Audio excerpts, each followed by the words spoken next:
1 Samuel அதிகாரம் 9. பென்யமீன் கோத்திரத்தாரில் keys என்னும் பேருள்ள மகா பராக்கிரமசாலியான ஒரு மனுஷன் இருந்தான். அவன் பென்யமீன் கோத்திரத்தானாகிய அபியாவின் மகனான பெக்கோராத்திற்கு பிறந்த சேரோரின் புத்திரனாகிய அபியேலின் குமாரன். அவனுக்கு சவுல் என்னும் பேருள்ள சௌந்தரியமான வாலிபனாகிய ஒரு குமாரன் இருந்தான். இஸ்ரவேல் புத்திரரில் அவனை பார்க்கிலும் சௌந்தரியவான் இல்லை. எல்லா ஜனங்களும் அவன் தோளுக்கு கீழாயிருக்கத்தக்க உயரமுள்ளவனாயிருந்தான். சவுலின் தகப்பனாகிய கீசுடைய கழுதைகள் காணாமற் போயிற்று.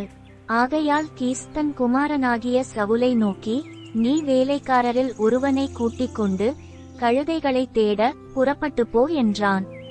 அப்படியே அவன் எப்பிராயீம் மலைகளையும் சலிஷா நாட்டையும் கடந்து போனான். அங்கே அவைகளை காணாமல் சாலிம் நாட்டை கடந்தார்கள். அங்கேயும் காணவில்லை.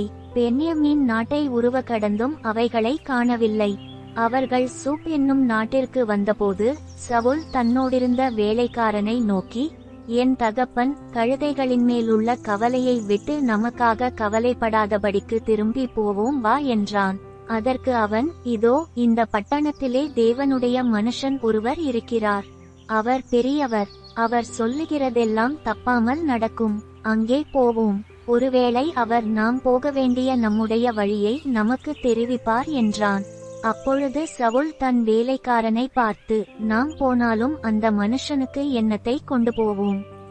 நம்முடைய பைகளில் இருந்த தின்பண்டங்கள் செலவழிந்து போயிற்று. தேவனுடைய மனுஷனாகிய அவருக்கு கொண்டு போகத்தக்க காணிக்கை நம்மிடத்தில் ஒன்றும் இல்லையே என்றான்.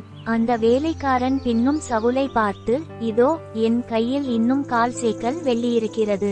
தேவனுடைய மனுஷன் நமக்கு நம்முடைய வழியை அறிவிக்கும்படிக்கு அதை அவருக்கு கொடுப்பேன் என்றான். முற்காலத்தில் இஸ்ரவேலில் யாதொருவர் தேவனிடத்தில் விசாரிக்கப் போனால் ஞானதிஷ்டிக்காரனிடத்திற்கு போவோம் வாருங்கள் என்பார்கள். இந்நாளிலே தீர்க்கதரிசி என்னப்படுகிறவன் முற்காலத்தில் ஞானதிஷ்டிக்காரன் என்னப்படுவான். அப்பொழுது சவுல் தன் வேலைக்காரனை நோக்கி, நல்ல காரியம் சொன்னாய், போவோம் வா என்றான். அப்படியே தேவனுடைய மனுஷன் இருந்த அந்த பட்டணத்திற்கு போனார்கள்.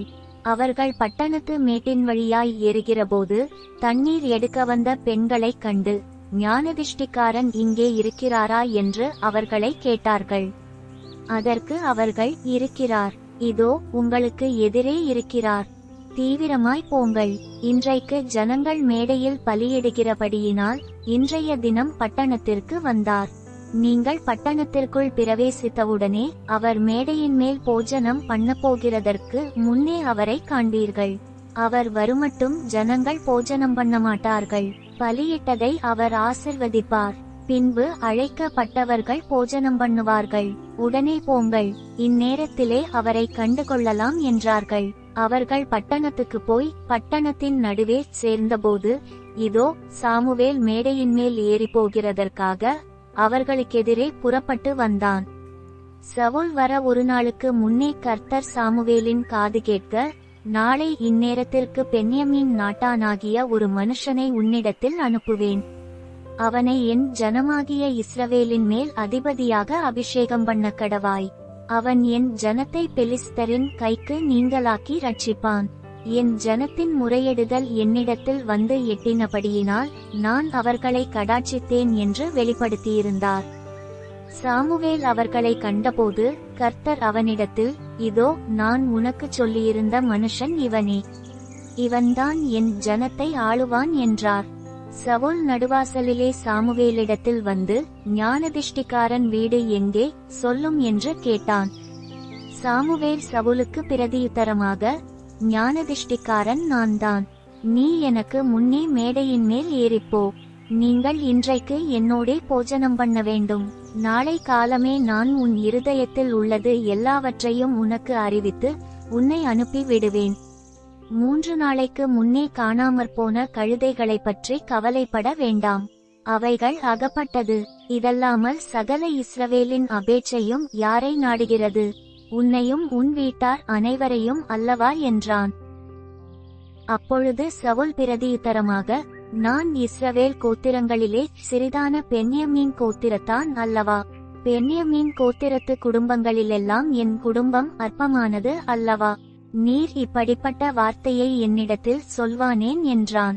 சாமுவேல் சவுலையும் அவன் வேலைக்காரனையும் போஜனசாலைக்குள் அழைத்து கொண்டு போய் அவர்களை அழைக்கப்பட்டவர்களுக்குள்ளே தலைமையான இடத்திலே வைத்தான்.